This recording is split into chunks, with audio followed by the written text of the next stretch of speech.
Magnitude part, direction बताने के लिए मैं आर कैप का यूज कर सकता हूँ क्या? Yes sir. Yes sir. Yes sir. अब ध्यान से देखना, आर कैप ये कैसा वेक्टर होता है? जब भी किसी के ऊपर कैप लगा देते हैं उसको क्या बोलते हैं? Unit vector. Unit vector. एक यूनिट वेक्टर आर के अलोंग ले लिया, ठीक है सर। अब यूनिट वेक्टर कोई भी वेक्टर है उसको मैं क्या लिखता हूं सर? अगर नॉर्मल एक वेक्टर है आर वेक्टर, अभी तो ये यूनिट वेक्टर है सर, सिर्फ इसका मैग्नीट्यूड क्या है? 1। तो सर एक वेक्टर है तो मैं इसको क्या लिखता हूं? उसका मैग्नीट्यूड साथ में उसकी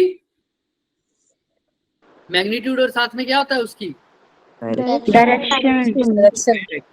तो यानी डायरेक्शन को क्या लिख देता हूं? R cap. अभी तुमको पता है कि डायरेक्शन के लिए कौन सा वेक्टर यूज होता है? Unit unit vector. वेक्टर। तो सर आर अगर एक वेक्टर है, आर क्या है? अगर एक वेक्टर है तो इसको कैसे लिख सकता हूँ? इसका magnitude multiply by its direction. Direction vector. तो सर अगर आर कैप की वैल्यू यहाँ से निकालनी हो तो क्या आ जाएगी? आर वेक्टर अपॉन में magnitude of R. Magnitude of R, ऐसा ही आ जाएगी ना? तो बस इसको वहां पुट कर दो बच्चे, K Q1 Q2 upon R square. R vector की जगह क्या लिख दिया? आर यूनिट वेक्टर की जगह क्या लिख दिया? आर वेक्टर अपॉन में मैग्नीट्यूड ऑफ आर। तो सर ये भी नीचे वाला जो है ये भी मैग्नीट्यूड ही है सर, आर का स्क्वायर और साथ में आर और आ गया तो क्या बन जाएगा नीचे? Are cube. आर क्यूब और साथ में यहाँ पर क्या आ जाएगा? R vector. समझ में आ रहा है क्या? Yes sir.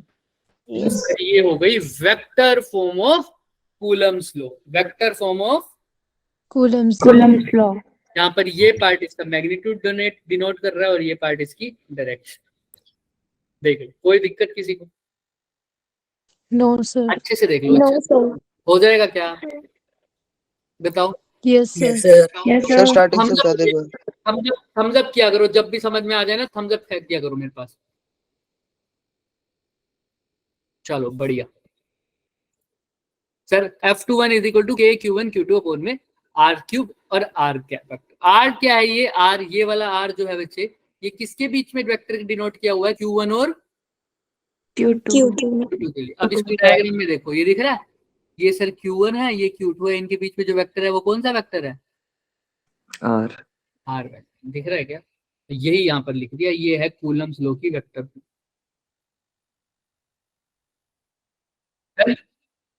और इस आर वेक्टर को एक और नाम बोलते हैं, इसका नाम होता है डिस्प्लेसमेंट वेक्टर। क्या बोलते हैं? Displacement vector. अच्छा, और ये वाले वेक्टर कौन से होते हैं सर? डिस्प्लेसमेंट जो ओरिजिन से लिए गए हैं, पोजीशन। अब ये तो मैंने बता दिया सर आर के। अच्छा, अगर मैं अब इसी में पूछूं तुमसे, ग्रेविटेशनल फोर्स को तुम लिख के बताओ मुझे किसकी फॉर्म में? वेक्टर फॉर्म में। तो तुम लिख सकते हो बच्चे, ग्रेविटेशनल फोर्स का फॉर्मूला बताना। F is equal to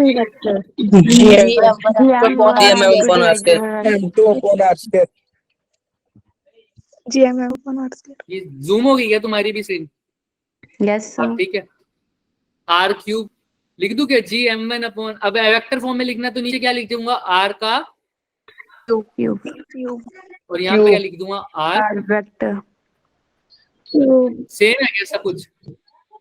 yes है ना? बस उसमें उसके अंदर आर वेक्टर जो होगा वो M1 और M2 के बीच में, ठीक है?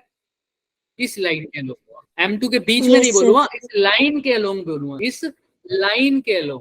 क्योंकि सर इस लाइन के अलोंग ऐसे भी हो सकता है, ऐसे ही होगा, क्योंकि आपको पता है जो जो फोर्स एक्ट करती है वो हमेशा line joining the two charges, उस लाइन पर लगेगी जो लाइन दोनों चार्जेस को क्या कर रही है?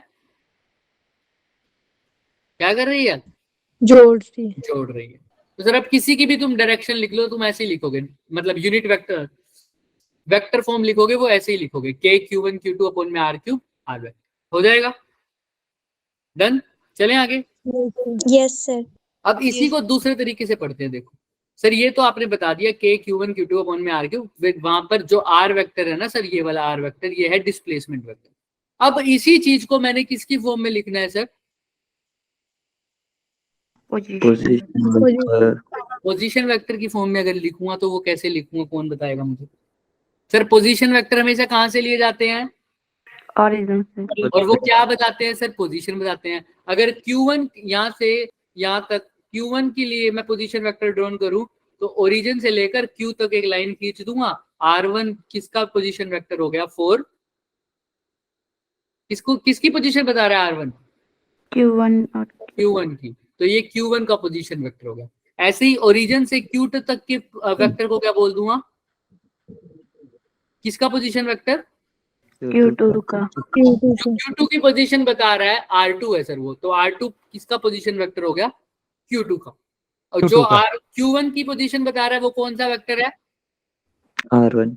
R1। सारे बोलो सर, Q1 की जो पोजीशन बता रहा है वो कौन सा वेक्टर है? तो R1 का पोजीशन वेक्टर हो गया Q1 का.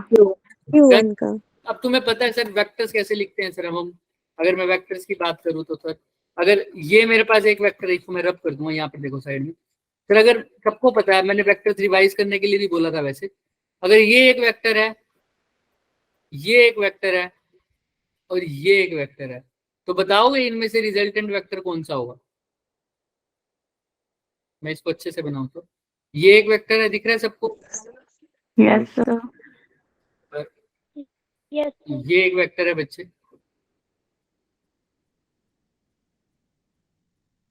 और एक ये वेक्टर है। तो बताओ इसमें से रिजल्टेंट वेक्टर कौन सा होगा? Sir violet वाला. वायलेट वाला। पर्पल वाला, violet वाला. क्यों सर? क्यों? क्योंकि उसकी डायरेक्शन अपोजिट है। हाँ, जिसकी टेल से टेल ज्वाइन हो और हेड से हेड। Head. तो वो जो वेक्टर होता है सर, वो कौन सा वेक्टर होता है? Resultant vector. Resultant. Resultant vector. तो अगर ये R है, R1 है, ये R2 है, ये R है, ये R1 R2 R है, तो मैं R की जगह क्या लिख सकता हूँ sir? R1 plus R2. R1 plus R2, लेकिन इसके ऊपर वेक्टर लगाया, इसका मतलब इनको सीधा ऐड नहीं किया, इनकी डायरेक्शन को देखते हुए ऐड किया। तो ये वेक्टर सम है। कैसा सम है? ऐसे नहीं सीधा R1 प्लस R2, ऊपर कौन सा साइन है? R1 और R2, वो डिपेंड करता है सर। इसका मतलब ये हो गया कि ये किस पे डिपेंड कर रहा है? तो अगर R1 मेरी ऐसे है, R2 मेरी ऐसे है, तो मैं दोनों को क्या कर दूंगा? सीधा ऐड कर। अगर R1 मेरा ऐसे है, R2 मेरा ऐड ऐसे है, तो दोनों को क्या करना पड़ेगा? सब्ट्रैक्ट करना पड़ेगा। जीरो पता नहीं पता, क्योंकि मैग्नीट्यूड क्या पता अलग हो दोनों का, एक 5 हो और एक 3 हो, तो जीरो थोड़ी आएगा आंसर, है ना? Yes sir. Yes sir. तो इस केस में माइनस हो जाएगा, इस केस में दोनों प्लस हो जाएंगे। तो अगर थीटा पे हो दोनों तो अलग वैल्यू आ जाएगी। फिर रिजल्टेंट निकालते हैं, a square plus b square plus 2ab cos cos theta का अंडर रूट। तो ये अलग अलग होगा। तो इसलिए यहाँ पर वेक्टर है तो सीधा ऐड नहीं करा, कैसे ऐड किया सर? Vector sum. डन?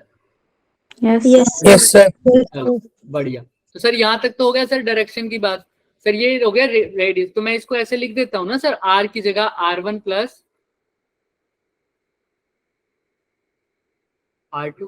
अगर सर मेरे को R1 निकालना हो तो मैं वैसे देसी भाषा में तुम लिख लो, लेकिन इसको ऐसे बोलेंगे नहीं, R माइनस R2 लिख सकता हूँ ना वैसे? Yes sir. लेकिन इसको मैंने एक्चुअल में किया क्या है, मैंने इसकी डायरेक्शन को क्या कर दिया? अपोजिट कर दिया सर, अपोजिट कर दिया। हमेशा वेक्टर के आगे पॉजिटिव साइन लगता है, बस उसकी डायरेक्शन चेंज हो जाती है तो क्या लिख देते हैं? नेगेटिव। तो बेसिकली मैं क्या बताना चाहता हूँ देसी भाषा में वो ये है सर। अब यहाँ पर देखो कौन सा होगा पहले तो रिजल्टेंट वेक्टर, पहले तो मुझे ये बताओ, बताओ किसकी टेल के साथ टेल और हेड के हेड मिल रहा है? सर R2 और R2 R2 की मिल रही है, टेल के साथ टेल और हेड के साथ हेड, है ना? Yes sir. तो R2 रिजल्टेंट है, तो मेरे को R2 लिखूंगा R1 प्लस R। तो सिंपल R लिखना पड़े तो क्या होगा सर? R2 माइनस ऐसा ही लिख सकता हूँ ना? R1। तो सीधा लिख दिया मैंने, जहां मेरा R कैप था वहां मैंने लिख दिया R2 माइनस R1. फॉर्मूला जो लिखा था वो क्या था सर? वेक्टर का, वेक्टर की फोर्स का, F is equal to K Q1 Q2 upon में Q2 R का R cube और Cube. R, vector. Vector. लेकिन अब इसको दूसरे तरीके से लिखो तो K Q1 Q2 upon R cube, R vector की जगह क्या लिख दूंगा? R2 minus R1. R1, लेकिन कैसा सम है? वेक्टर से। समझ में आ रहा है क्या? Yes, sir. बस R वेक्टर। Yes, sir. ये जो R2 R1 बोलते हैं इसको बोलते हैं पोजीशन वेक्टर। क्या बोलते हैं? Position vector. Position vector. और वो है डिस्प्लेसमेंट वेक्टर। क्या है? Displacement. Displacement vector. Displacement vector. Position vector होते हैं वो किस पे डिपेंड करते हैं? ओरिजिन पे। किस पे डिपेंड करते हैं? Origin पे. अभी हमने देखा है ना, क्योंकि पोजीशन वेक्टर की डेफिनेशन ही वही है, ओरिजिन से स्टार्ट हो रहा है, तो ओरिजिन कहाँ ले रहे हैं उस पे डिपेंड करेगा। लेकिन आर वेक्टर का तो सम हमेशा क्या होगा? R2 minus R1. तो ये ओरिजिन पे डिपेंड नहीं करेगा। आर वेक्टर जो है मेरा, यानी डिस्प्लेसमेंट वेक्टर है, वो ओरिजिन पे डिपेंड नहीं कर रहा। लेकिन कौन ओरिजिन पे डिपेंड कर रहा है? Position vector. Position. हाँ, वेरी गुड। कौन डिपेंड कर रहा है ओरिजिन पे? पोजीशन। Position vector. किसी को यहाँ तक कोई दिक्कत है तो मुझे अभी बताए। हो जाएगा। अब मैं कोई भी फोर्स लूं बच्चे, कोई भी फोर्स, सारे फोर्सेस को तुम लिख दोगे क्या उसका वेक्टर फॉर्म? आसान है अब तो, है Yes, ना? sir. देसी भाषा में, छोटी सी भाषा में अगर मैं बोलूं, है ना, सब कुछ अगर दिमाग में रखने के लिए कैसे याद रहूंगा? नीचे क्या हो जाता है? आर का Cube. Cube ऊपर क्या आ जाता है? आर। vector. Vector. और उसको पोजीशन वेक्टर में चेंज करना तो कौन सी बड़ी बात है, वो हमने सीख लिया। दोनों की पोजीशन को माइनस कर दो, है ना, वेक्टर की फॉर्म में। चलें आगे। Yes, sir. Yes, sir. Yes, sir. ये लिमिटेशन थी कूलम्स लॉ की। सर लिमिटेशन क्या थी सर? कि वो चार्जेस कैसे होने चाहिए? Point. Rest पे. और अभी इस फॉर्मूले में देखो, आर के इनवर्सली प्रोपोर्शनल होता है ना, inversely proportional to R square, inverse square law होता है, बात करी थी, याद आया? Yes, sir. Yes, sir. Inversely proportional, जैसे जैसे डिस्टेंस बढ़ा रहा हूँ फोर्स क्या हो रही है? कम. हो रही है। सर उसी केसेस में ये लॉ फॉलो होता है। लेकिन सबसे बड़ी बात होती है सर कि पॉइंट चार्जेस के लिए ही क्यों? पॉइंट चार्जेस के लिए ही क्यों? अगर चार्ज पॉइंट ना रहे तो चार्ज बड़े होंगे, हो जाएंगे ना।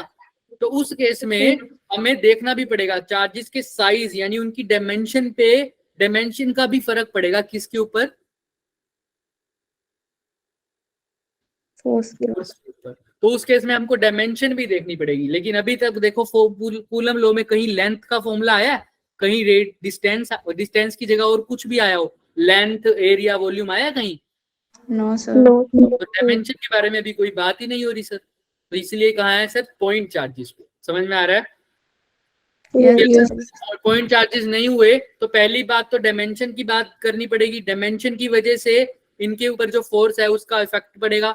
दूसरी बात, अगर मान लो डायमेंशन का क्या हो बच्चे, डायमेंशन को मैं एक बार के लिए इग्नोर भी कर दूं, अगर डायमेंशन को एक बार के लिए कर भी दूं, लेकिन चार्जेस कैसे है? पॉइंट चार्जेस नहीं रहे, चार्जेस का अमाउंट बड़ा है। पॉइंट चार्जेस मतलब छोटे छोटे, मैंने बताया था ना, पॉइंट का मतलब जैसे एक कीड़ी होती है, छोटी सी चींटी होती है, याद आया? चींटी होती है। पॉइंट चार्जेस की जगह हैवी चार्जेस बड़े बड़े ले लूं मैं, बहुत बड़े बड़े चार्जेस ले लूं, पॉइंट नहीं रहे चार्जेस, अच्छे खासे बड़े हैं बहुत, उनको पास लेके आऊंगा तो इनकी वजह से तुमने फिनोमिना भी पढ़े हैं, चार्जेस को पास लेके आते हैं। तो कौन कौन से फिनोमिना होते हैं? कौन बताएगा मुझे? कंडक्शन और Induction. Induction. फ्रिक्शन। तो अगर पास ले आया, टच नहीं कर रहा मान लो, तो कौन सा फिनोमिना हो सकता है? Induction. तो फिर डिफरेंट, एक का चार्ज दूसरे के चार्ज पे थोड़ा सा ज्यादा अफेक्ट कर सकता है। और अगर यूनिफॉर्म डिस्ट्रीब्यूशन ना हुआ तो बहुत सारे केसेस हो जाएंगे कि इनका एक का चार्ज दूसरे के चार्ज पे अफेक्ट डाल देगा, डिस्ट्रीब्यूशन को थोड़ा चेंज कर देगा। डिस्ट्रीब्यूशन को चेंज कर देगा तो थोड़ा सा फोर्स में भी दिक्कत आएगी निकालने में। तो इसीलिए कूलम्स लॉ अभी हम बोलते हैं कि पॉइंट चार्जेस के लिए ही एप्लीकेबल है। किसके लिए है sir? Point charges. Point charges. ठीक है। और वो पॉइंट चार्जेस रेस्ट पे होनी चाहिए। ये बात क्यों है सर? क्योंकि हमने बताया था अगर रेस्ट पे ना हो, कांस्टेंट वेलोसिटी से मूव करते हैं, तो चार्ज के पास और क्या होता है? तीन केस पढ़े थे ना, पहला चार्ज इज एट रेस्ट, दूसरा याद करो, चार्जेस इन मोशन और एक्सेलरेशन। Very good. जब चार्ज मोशन पे होता था तो उसके पास इलेक्ट्रिक फील्ड के साथ साथ क्या हो जाती थी? Magnetic. जोर से बोलो, जोर से बोल रहे हो। Magnetic field. मैग्नेटिक फील्ड होती है सर। और भी फर्क पड़ेंगे, फिर और भी ज्यादा कॉम्प्लेक्सिटी आएगी, वो बात करेंगे कैसे। लेकिन अभी के लिए दिमाग में रखेंगे sir point charges. Point charges जो बड़े हो जाएंगे तो दो इफेक्ट आ जाएंगे। एक तो डायमेंशन का इफेक्ट आ जाता है सर, डायमेंशन के साथ साथ एक और इफेक्ट भी आ जाता है सर, उनके डिस्ट्रीब्यूशन में थोड़ा सा फर्क आने लग जाता है इंड्यूस चार्जेस की वजह से। चलें आगे। Yes yes sir. सर। हालांकि डिस्क्रीट नेचर वाली बातें भी हैं इसमें, वो हम धीरे धीरे आगे बढ़ते रहेंगे। चलो, अब यहाँ पर दिख रहा है क्या सबको? Yes sir. अभी तो हम देखो, जहां पर भी हमने पीछे जितना भी पढ़ा है, कितने चार्जेस लिए हैं सब जगह? कितने हैं ये चार्ज बताना, कितने चार्जेस लिए हैं ये? 2। 2 ये भी कितने लिए? 2। ये भी कितने हैं? 2 2। हर जगह 2 है सर, हर जगह 2, हर जगह 2, यहाँ भी 2। अब लेकिन चार्ज कैसे हो गए? मल्टीपल चार्जेस हो गए sir, multiple charges. Multiple charges मतलब एक से ज्यादा चार्ज हो जाए तब क्या होगा? देखो अब सारे, ये सारे किस पे फोर्स लगा रहे हैं? Yes sir. किस पे फोर्स लगा रहे हैं? Positive charge. पॉजिटिव है ना, सारी पॉजिटिव है, लेकिन ये लगा किस पे रहे हैं force? Test charge test charge. Test charge पे। लेकिन क्या ये एक दूसरे पे फोर्स नहीं लगा रहे होंगे? No sir. क्यों नहीं लगा रहे होंगे? क्या ब्लैक वाला और ब्लू वाला दोनों पॉजिटिव चार्ज नहीं है? तो रिपल्सिव फोर्स होगा। Yes sir.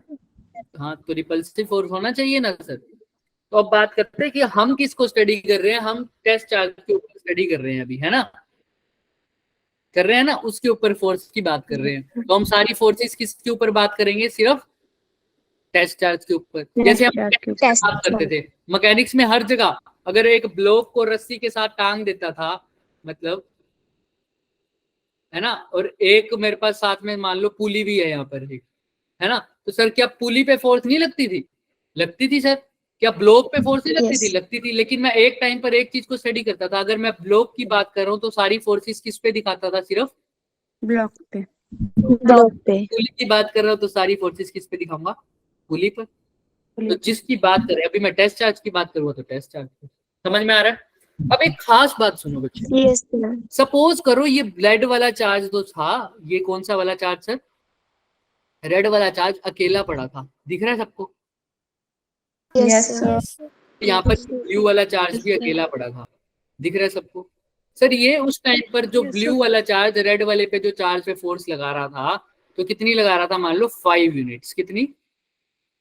5 यूनिट। अब क्या किया मैंने, यहाँ पर मैं ग्रीन वाले चार्ज को लेके आया, तो क्या ब्लू वाला अभी भी 5 यूनिट्स लगाएगा?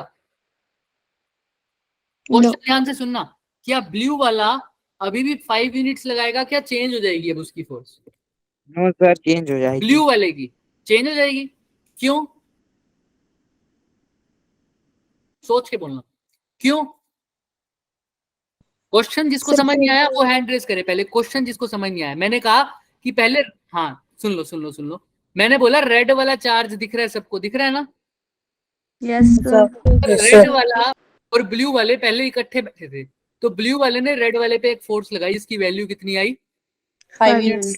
5 यूनिट्स। अब मैंने कहा, मैंने धीरे से एक और चार्ज पकड़ के यहाँ रख दिया। कौन सा? Green charge. ग्रीन वाला। अभी भी क्या ब्लू वाला रेड पे 5 यूनिट्स फोर्स लगा रहा है? क्या कोई वैल्यू चेंज हो जाएगी? सिर्फ किसकी वजह से बात कर रहा हूँ? क्वेश्चन सुनो, सिर्फ ब्लू वाले की बात कर रहा हूँ। क्या ब्लू वाला पहले 5 यूनिट लगा रहा था? क्या अभी भी ब्लू वाला 5 यूनिट लगाएगा? क्या ये पूछ रहा हूँ मैं। अब समझ में आ गया क्वेश्चन सबको? जिसको क्वेश्चन समझ में आ गया नो सर। नहीं आया नैन्सी समझ क्वेश्चन? नैन्सी बताऊं दोबारा बच्चे? आ गया, चलो ठीक है। तो अब बताओ तुम, ब्लू वाला तुमने बोला नो, जो बोल रहे हैं नो हैंड रेस कर लो।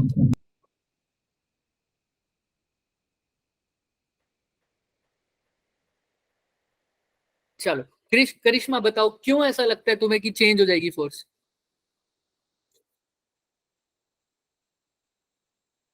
बताओ करिश्मा, क्यों लग रहा है ऐसा कि चेंज हो जाएगी फोर्स? बताओ बताओ बताओ बताओ बताओ बताओ, थोड़ा सा सोच के बताओ। देखो अगर हमने कुछ बोला है तो हम उसको रीजन भी देंगे सर, चाहे गलत हो चाहे सही हो, हमें कोई फर्क नहीं पड़ता, जो हमें लगता है हम बोलेंगे। बताओ करिश्मा। चलो समर तुम बताओ, क्यों लगता है तुम्हें चेंज हो जाएगी फोर्स? सर वो ग्रीन पे सुनाना शुरू कर देगा। कौन? Sir blue. ब्लू तो लगाने लग जाएगा, लेकिन मैंने क्या पूछा है, मैंने ये पूछा है पहले ब्लू जो है वो रेड पर कितनी फोर्स लगा रहा था? 5 यूनिट। अब क्या ब्लू 5 यूनिट फोर्स नहीं लगाएगा रेड पे? रेड पर जो ब्लू की वजह से फोर्स लग रही है, ब्लू की वजह से रेड पर जो फोर्स लग रही है, क्या वो 5 यूनिट ही रहेगी या चेंज हो जाएगी? अंकिता।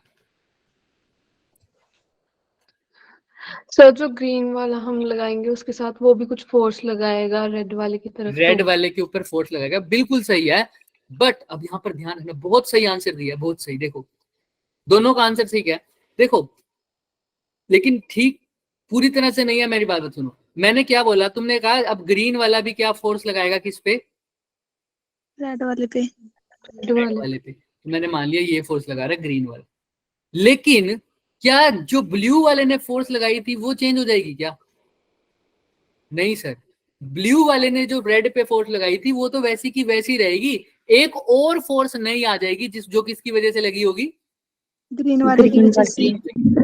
पर अब टोटल फोर्स तो कितनी लग रही है? 2 फोर्सेस लग रही है रेड वाले पे, एक तो ग्रीन वाले की वजह से और एक ब्लू वाले की वजह से। लेकिन जो ब्लू वाला पहले 5 यूनिट लगा रहा था वो अभी भी कितना लगाएगा बच्चे?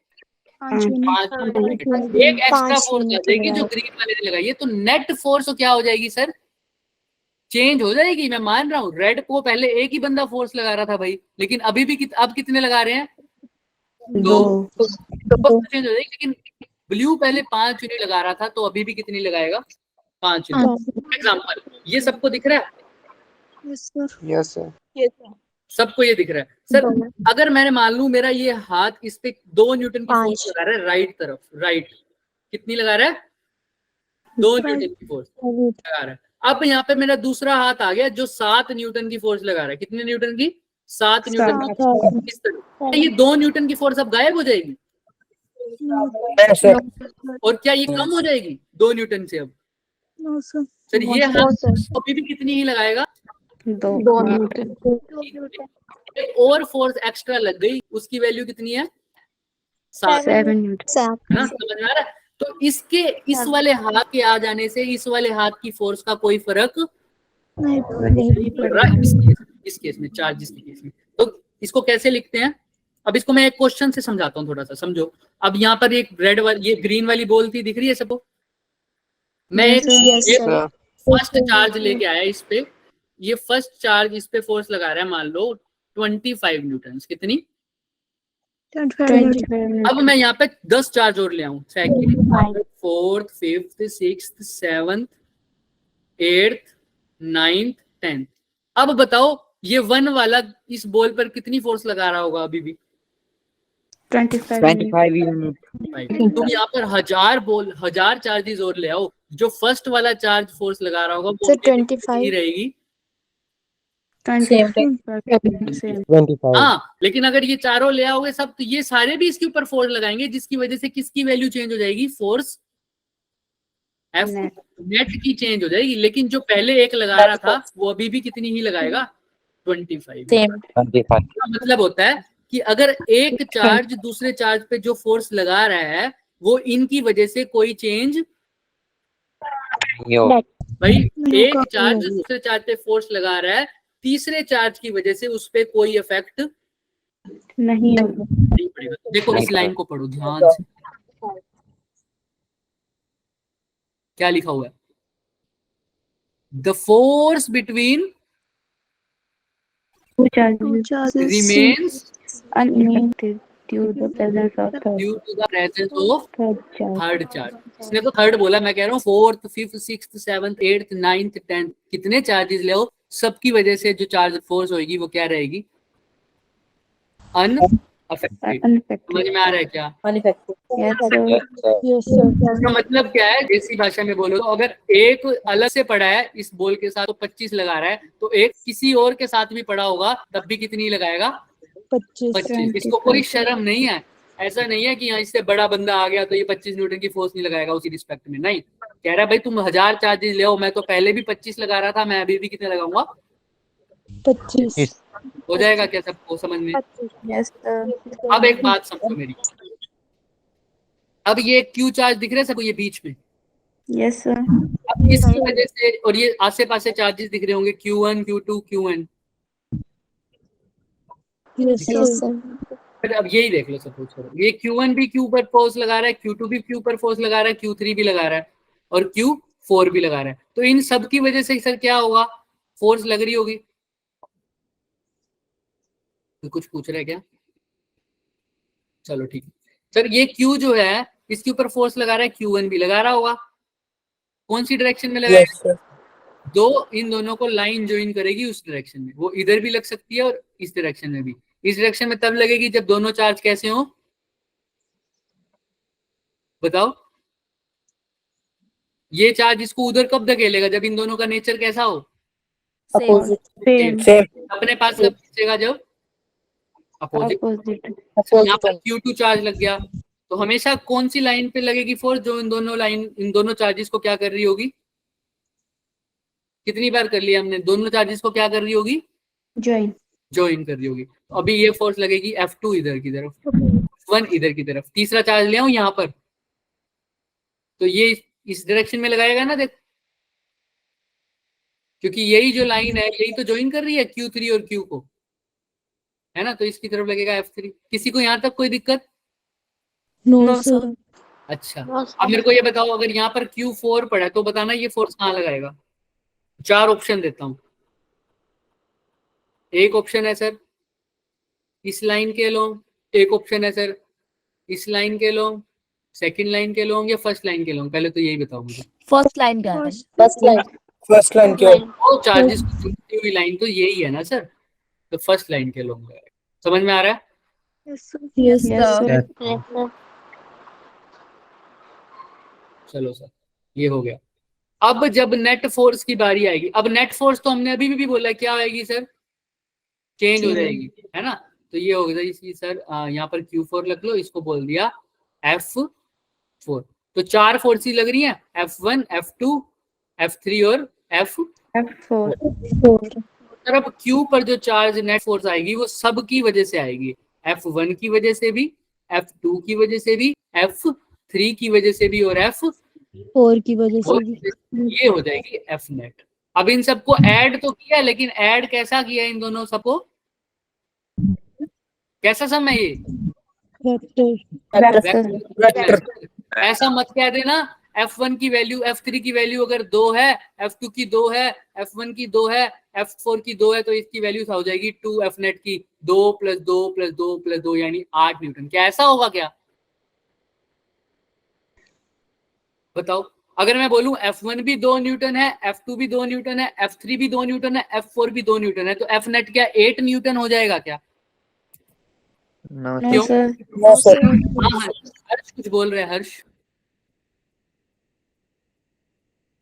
चलो, तो क्यों नहीं होगा सर 8 न्यूटन? क्यों नहीं होगा जब मैं बोल रहा हूँ F1 F2 F3 F4 सारे इक्वल हैं, किसी इक्वल है और 2 न्यूटन के, तो तुम यहाँ पे 2 पुट कर दो, 2 पुट कर दो, 2 पुट कर दो, 2 पुट कर दो, आंसर क्या आ जाना चाहिए?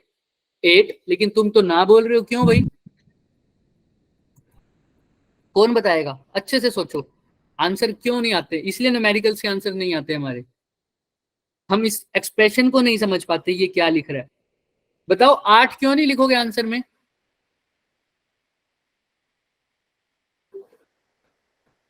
क्योंकि डायरेक्शन अलग अलग है। वेरी गुड, देखो बहुत अच्छा। किसने बोला है? अभिनय ने? Yes sir. अभिनय ने, ओके। देखो देखो बच्चों, अगर सपोज करो एक फोर्स ऐसे लग रही है 2 न्यूटन की और दूसरी फोर्स लग रही है ऐसे, वो भी कितने न्यूटन की लग रही है? 2 न्यूटन। 2 न्यूटन की। और अब बताओ इसका आंसर क्या 4 न्यूटन आएगा? No, sir. No, sir. कितना आ रहा है? F net zero zero zero. किस पे डिपेंड कर रहा है बच्चे? डायरेक्शन तो तुम सीधा ऐड नहीं करोगे, तुम मेरे को कहोगे सर बताओ कि ये 2 न्यूटन कहाँ लग रहा है सर, क्योंकि force is a vector quantity. अगर मैंने बोल दिया ये चारों की चारों फोर्सेस ऐसे लग रही हैं बच्चे, अब सबकी वैल्यू 2 न्यूटन है, तब आंसर क्या आएगा? 8 अब आ जाएगा सर 8 न्यूटन। अगर 3 की वैल्यू ऐसी है, 3 ऐसे हैं और 1 ऐसे है मान लो, अब बताओ नेट आंसर क्या आएगा? 4 सर। क्योंकि ये तो हो जाएंगे 6 में से 2 को माइनस कर दूंगा, आंसर आ जाएगा। अच्छा राइट। अगर मैं बोलूं इनमें से 2 ऐसे हैं, अब बताओ नेट। जीरो। सर रिजल्ट अब रिजल्टेंट निकालोगे, अगर इनके बीच में एंगल थीटा है, अभी तो 90 दिख रहा है, वैसे मान लो थीटा है, तो फॉर्मूला लगा दोगे sir, R is equal to under root a square plus plus plus 2ab। cos theta. तो इनके नेट फोर्स निकाल लोगे, ऐसे ही सबकी नेट फोर्स निकाल लोगे। तो ये जो नेट फोर्स निकाल रहे हो, जब भी ये साइन आ जाए तो ये कैसा सम है बच्चे? वेक्टर सम है। और ये किस पे डिपेंड करेगा? डायरेक्शन कभी भी वेक्टर को देख के 4 4 4 4 4 लग के 16 20 कुछ ना लिख देना ऐसे। सबसे पहले उसकी क्या देखोगे? डायरेक्शन। तो ये होता है प्रिंसिपल ऑफ सुपरपोजिशन कि एक चार्ज पे अगर नेट फोर्स निकालनी है तो सारे चार्जेस की फोर्स को क्या कर दो? ऐड कर दो। लेकिन कैसा ऐड कर दो? वेक्टर सम कर दो। तो force on a single charge is the superposition, is the individual sum of all the net charges forces. देखो all the forces of the net charge, देखो ध्यान से, कैसे गलत बोल गया मैं। Force on a single charge is the sum of individual forces। मतलब हर एक फोर्सेस का क्या होगा? सम होगा। लेकिन वो सम कैसा होना चाहिए? इंडिविजुअल होना चाहिए। और कैसा? वेक्टर सम होना चाहिए। तो पढ़ो इसको, देखो according to the superposition principle the total force, दिख रहा है? Yes sir. The total force on a given charge is the कैसा sum? Vector sum of sum all the individual force अगर Q पर ये एक फोर्स लग रही थी F2, एक फोर्स लग रही थी Fn, एक फोर्स लग रही थी F1, तो इन सबका सम हो जाएगा। तो क्या लिख दूं? F1 plus F2 plus 3 F4 और कहां तक जाएगा? Fn तक। और ऊपर कौन सा साइन लगेगा? वेक्टर। समझ में आया? कूलम लो और ग्रेविटेशनल लो दोनों लगभग सेम है, लेकिन एक में किसकी बात हो रही है? पार्टिकल्स कौन है? एक में चार्ज है, दूसरे में क्या है? एक में चार्ज की बात है, दूसरे में किसकी बात हो रही है? मास। तो एक में इंटरेक्ट कर रहे हैं चार्ज, एक में इंटरेक्ट कर रहा है मास। तो बस यही बात हो जाएगा। Yes sir. अभी हम वेक्टर सम किया है ना, तो फटाफट ये वाला क्वेश्चन करते हैं ट्राई, इससे तुम्हारे वेक्टर्स भी रिवाइज हो जाएंगे। फटाफट करो। 3 चार्जेस हैं sir, vertices of an equilateral triangle.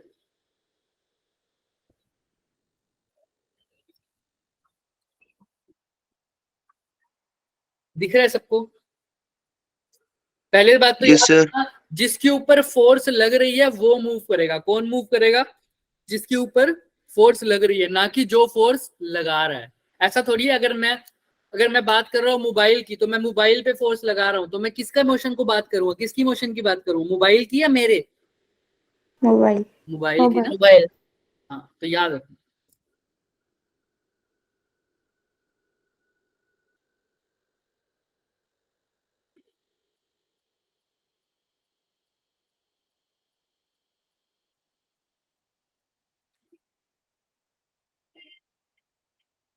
सोचो, सबसे पहले तो मेरे को हैंड रेस करके डेयरिंग बंदा बताए कोई भी कि इसमें निकालना क्या है।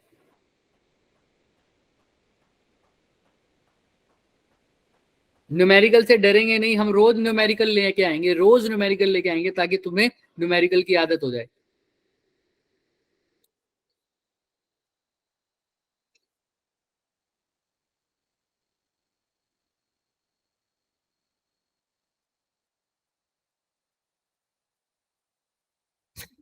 बताओ, कोई हैंड रेस करके मेरे को ये बताना चाहेगा कि इस क्वेश्चन में निकालना क्या है? बस सिर्फ ये पूछ रहा हूँ, निकालना कैसे है ये नहीं पूछ रहा, निकालना क्या है?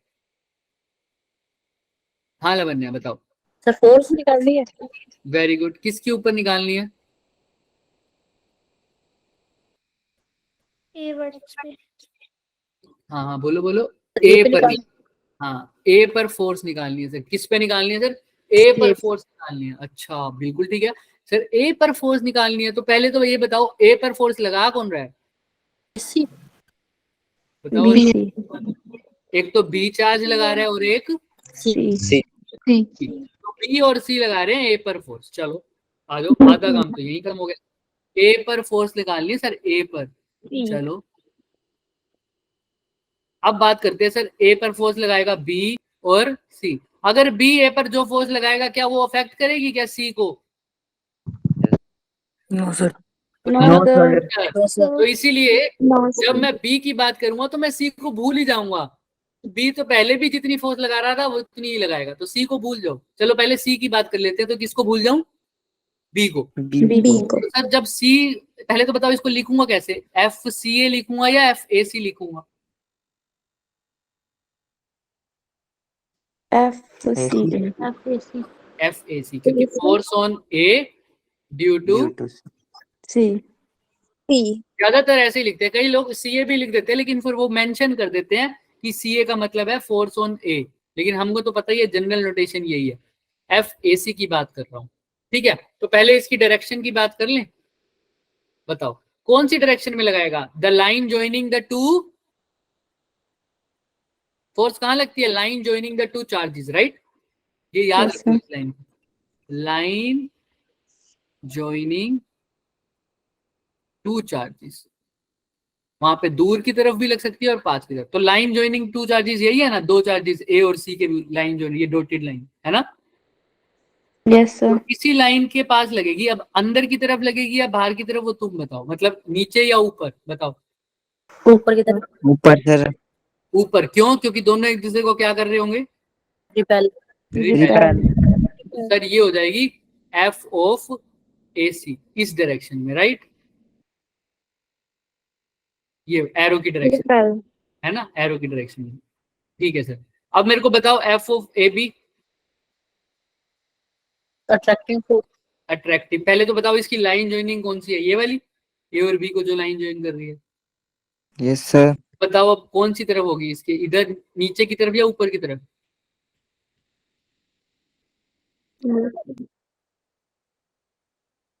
ये वाला एरो सही है या ये वाला एरो सही है? बताओ नीचे वाला एरो सही है या ऊपर वाला पर्पल में?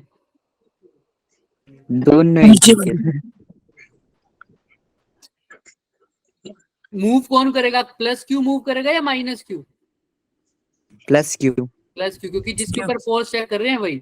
तो प्लस क्यू अगर माइनस क्यू को अट्रैक्ट कर रहा हो, अब माइनस क्यू की तरफ जा रहा होगा या माइनस क्यू से दूर जा रहा होगा? माइनस क्यू की तरफ जा रहा होगा यही सर। तरफ जा रहा होगा ना, इस तरफ, तभी तो अट्रैक्ट होगा। अगर मैं ऊपर लगा दूंगा तो इसका मतलब क्या हो रहा है? वो दूर जा रहा है ना। समझ में आ रहा है? रिपेल हो रहे हैं। पक्का? किसी को कोई डाउट है तो यहीं पर पूछ लो, यहीं पर पूछ लो मेरे से। समझ में आ रहा है क्या? Yes पक्का? sir. थम्स अप दो जिसको समझ Yes, में आ sir. गया।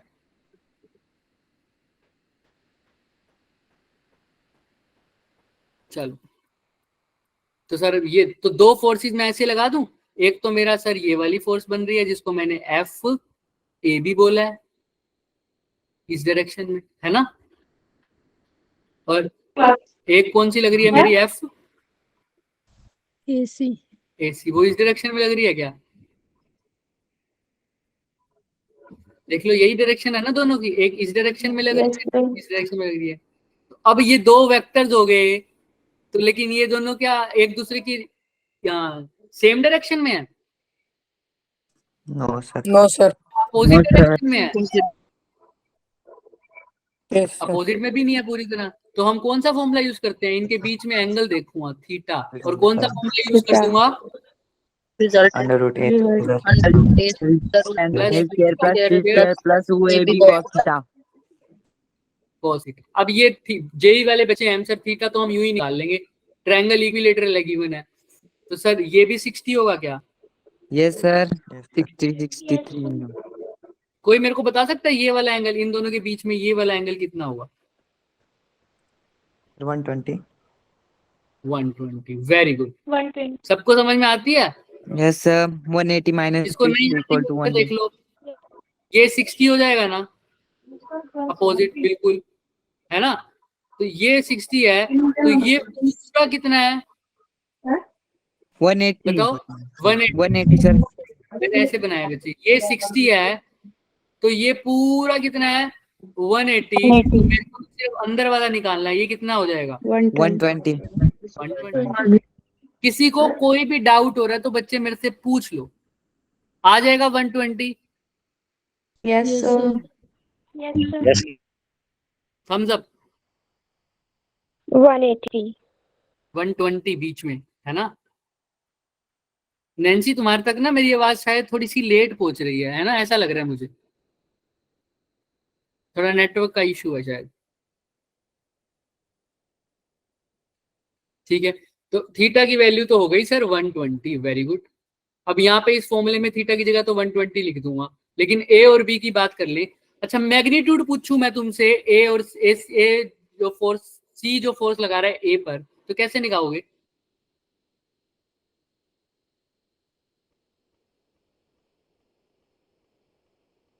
सर यही लगा रहा है ना ए फोर्स, देखना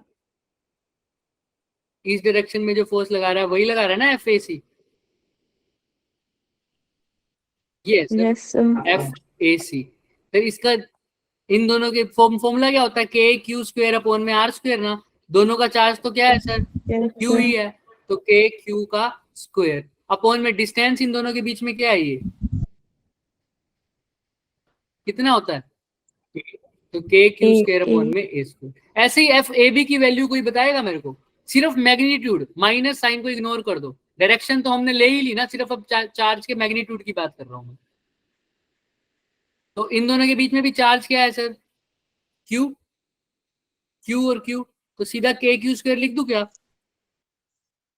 और डिस्टेंस क्या है Yes, इन दोनों sir. के बीच में? Yes sir. A. ए। तो कोई फर्क आया क्या? जो फोर्स ए सी का है वही फोर्स ए बी की नहीं आ रही? Yes, sir. तो दोनों इक्वल है, दोनों में क्या लिख दूं? एफ लिख दूं? Yes, sir. A B F हो जाएगा, Yes, बी भी sir. क्या हो जाएगा? एफ। तो ये फोर्स का डायग्राम मेरा कुछ ऐसे बन जाएगा, ये भी एफ, ये भी एफ, दोनों के बीच में एंगल कितना है 1। तो पुट कर दो वैल्यू 120. फटाफट, F square plus F square plus F और एफ का स्क्वायर हो जाएगा फिर से 2f स्क्वायर। कोस 120 कितना होता है? कोस 120 कौन बताएगा मुझे भाई? कोस 120 होता है -1/2। क्योंकि कैसे निकालते थे? कोस 120 को मैं लिख सकता हूँ कोस 180 माइनस 60, तो यानी 180 माइनस थीटा होता है, तो माइनस ऑफ कोस थीटा, यानी कोस 180 बिल्कुल, कोस 120 बिल्कुल वैसा आएगा जो कोस 60 की वैल्यू है, लेकिन साथ में क्या लग जाएगा? माइनस। समझ में आता है ये बात? कर रखा है ना क्वाड्रेंट वाला रूल सबने? Yes. Yes sir. बिल्कुल कोस 120 बिल्कुल कोस 60 के इक्वल आएगा, लेकिन साइन कैसा आ जाएगा? Minus. Minus. तो कोस 60 1/2 होता है, तो कोस 120 माइनस 1/2। Negative. तो 2 से 2 कट गया क्या? 2 से 2 कट गया क्या? Yes sir. बताओ। तो बताओ आंसर क्या आ रहा है?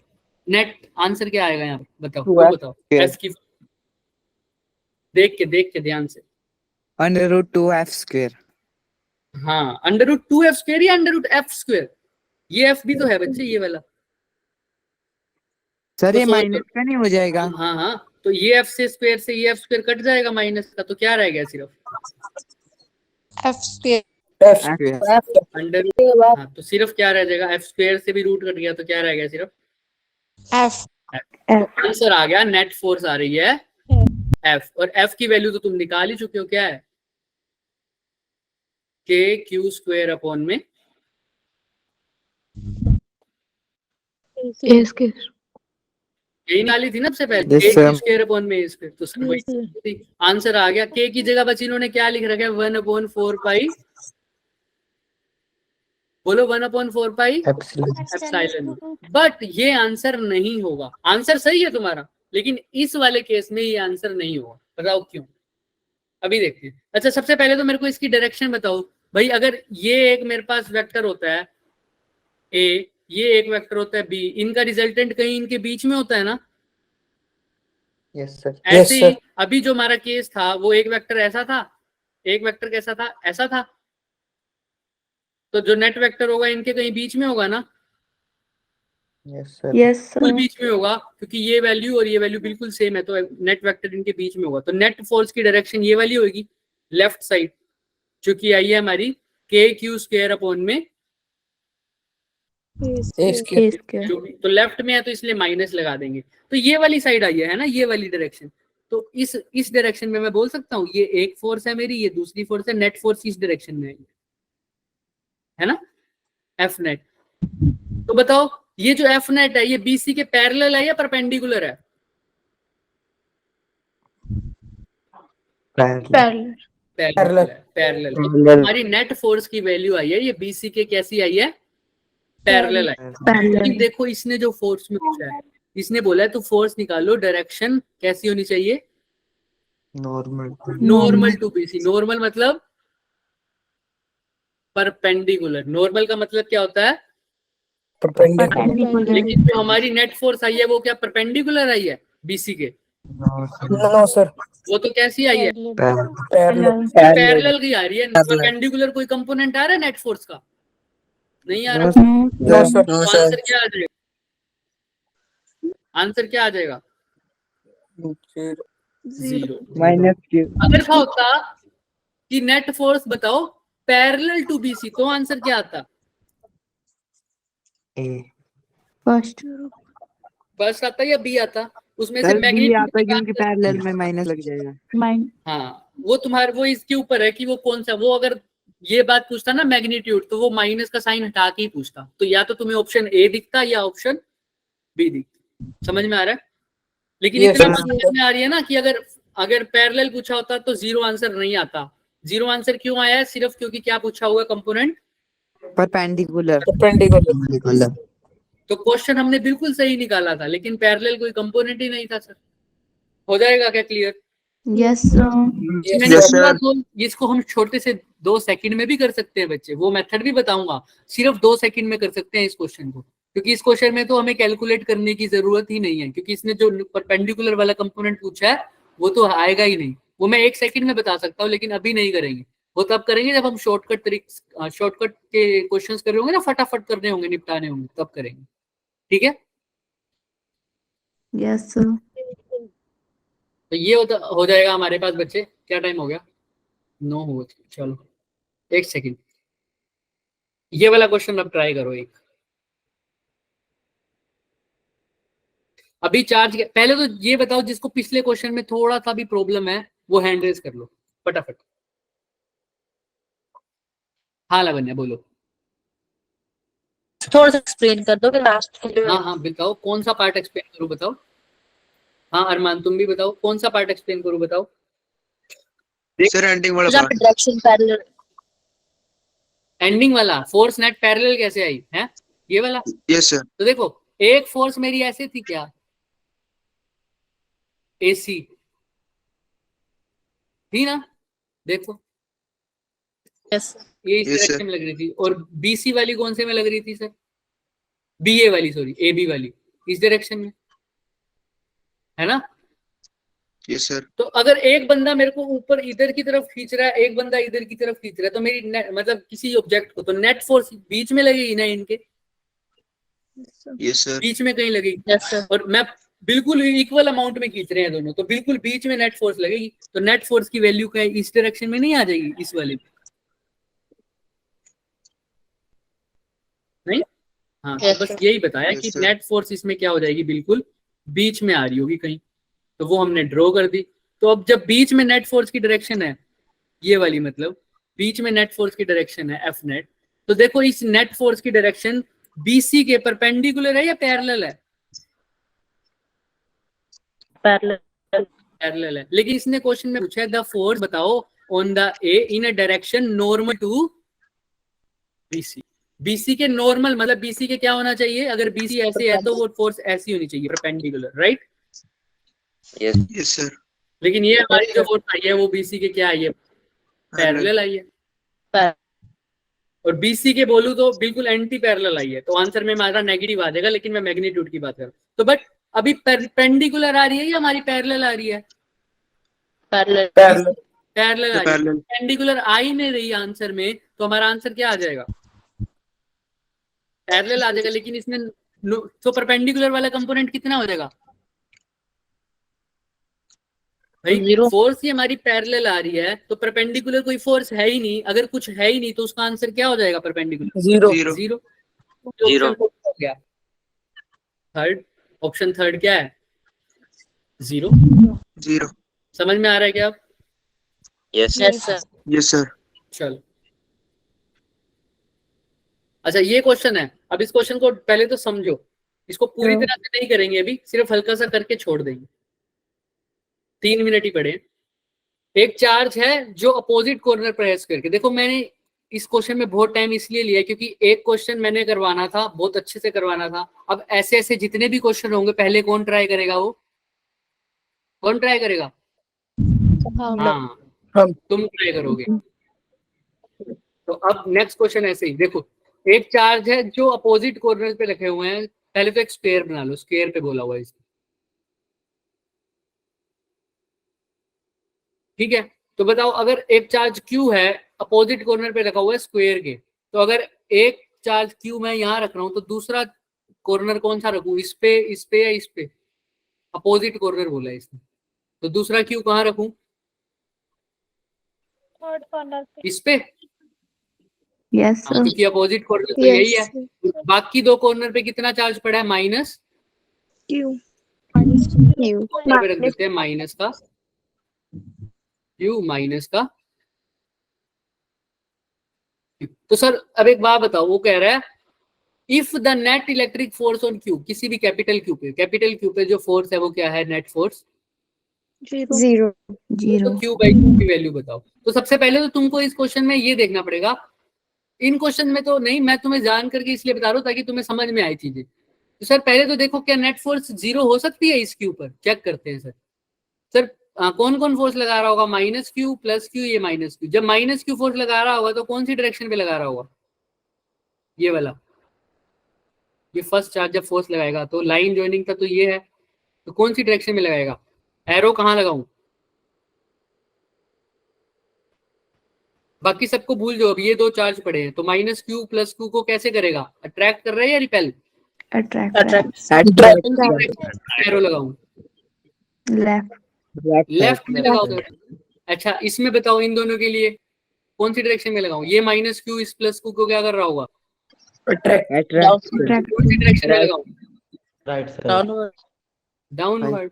ये प्लस क्यू इस प्लस क्यू को क्या कर रहा होगा, Repel.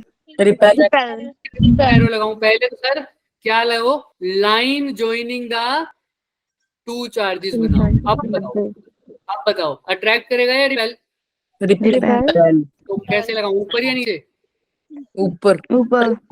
तो देखो अभी इसकी फोर्स कुछ ऐसे नहीं बन रही, तीनों फोर्स बनाऊं तो एक फोर्स ये फर्स्ट वाली, ये फोर्स सेकंड वाली है ना, और Yes, तीसरी फोर्स ये वाली लग रही है ना, ये वाली, ये वाली यस है ना, ये तीन फोर्स लग रही है।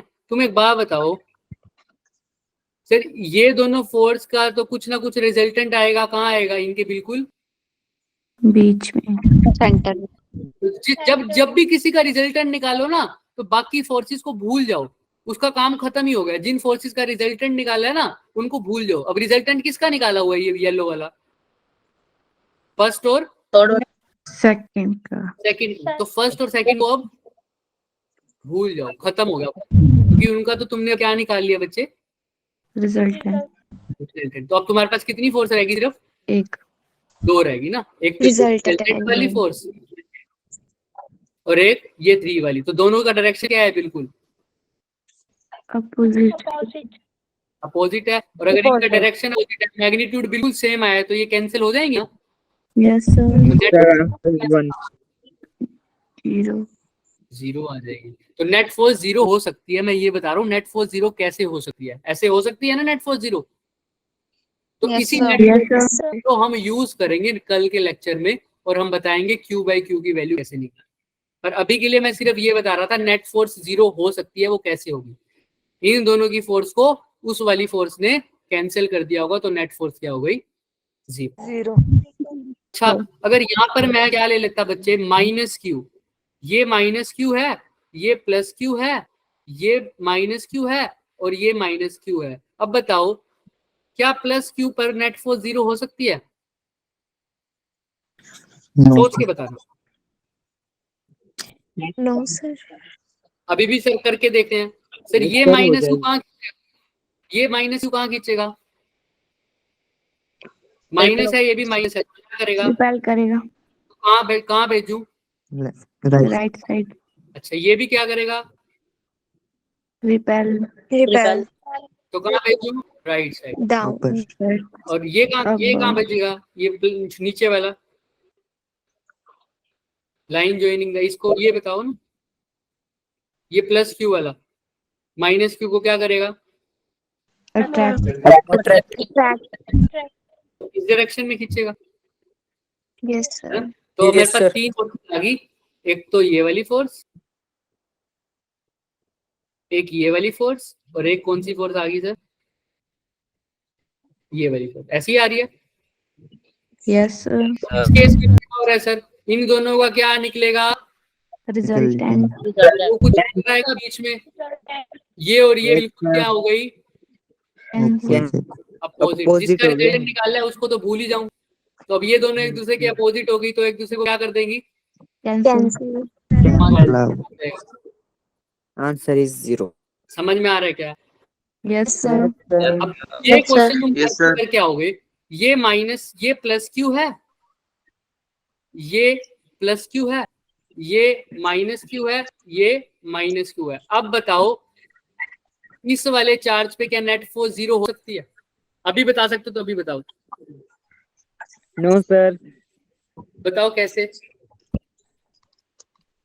2 मिनट। तो बताओ कैसे? कैसे नहीं हो सकती? सर ये वाला क्यू इस वाले क्यू को कहां भेजेगा? बताओ फटाफट। ये वाला क्यू इस वाले क्यू को कहां भेजेगा?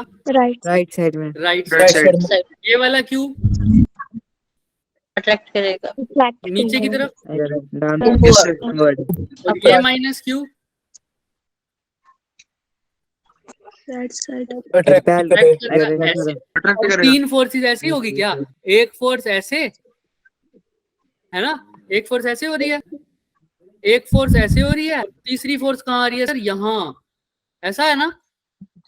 Yes, sir. तो इन दोनों का रिजल्टेंट लगाऊंगा तो कहाँ बनेगा सर? यहाँ कहीं बीच में। यस तो जिसका रिजल्टेंट निकाला है उसको तो भूल जाऊं, उसको इरेज कर दूं। तो अब ये दोनों फोर्सेस क्या आपस में कभी कैंसिल हो पाएंगी क्या? उनका भी कुछ ना कुछ क्या आएगा, और वो कहाँ आएगा? इनके बीच में। Center. बीच में। बिल्कुल सेंटर पे नहीं, कहीं पर भी आ सकता है, लेकिन उसकी वैल्यू इनके कहीं बीच में होगी। चाहे इधर हो, चाहे इधर हो, चाहे इधर होगी, कहीं लगभग बीच में, है ना, आसपास होगी। मतलब इससे बाहर नहीं होगी, इनके लगभग इनके बीच में होगी, आसपास। ऐसे भी हो सकती है रिजल्टेंट की वैल्यू, ऐसे भी डॉटेड वाले सारे रिजल्टेंट ऐसे भी हो सकती है, और बिल्कुल बीच में भी हो सकती है। समझ में आ रहा है? यस कुल मिला के बात यह कि उस केस में नेट फोर्स 0 नहीं हो। तो ऐसे पता करते हैं नेट फोर्स 0 होगी या नहीं। समझ में आ जाएगा क्या? आप यस सर. Yes, sir. आज जाके इसको पढ़ के आना और कोशिश करना ये सम सोल्व करने की, ठीक है? Yes, sir. किसी को कोई डाउट है तो पूछे, वरना बच्चे जा सकते हो। Good night sir. Good night, sir. Good night. Good night. Good night sir. किसी को कोई डाउट है तो बेशक। Bye. Good night. Good night, sir. Good night. Good night sir. Good night, sir. Good night. Good night, sir. Good night.